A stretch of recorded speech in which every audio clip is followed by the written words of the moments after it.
সংখ্যালঘু সম্পর্কিত উপদেষ্টা কমিটির সভাপতি ছিলেন H.C. মুখার্জি।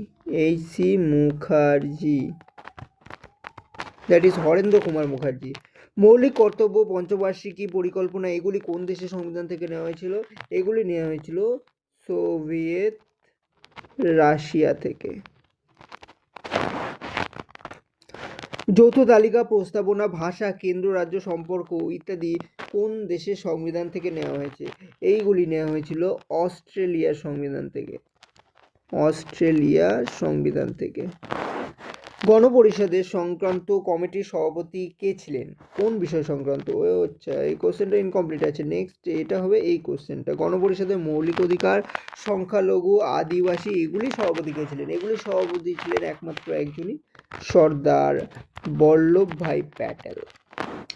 কেন্দ্রীয় ক্ষমতা, কেন্দ্রীয় শাসনতন্ত্র, প্রাদেশিক শাসনতন্ত্র এই কমিটিগুলির সভাপতি কে ছিলেন? এই তিনটিরই সভাপতি ছিলেন একজনই, তিনি হলেন পণ্ডিত জওহরলাল নেহেরু।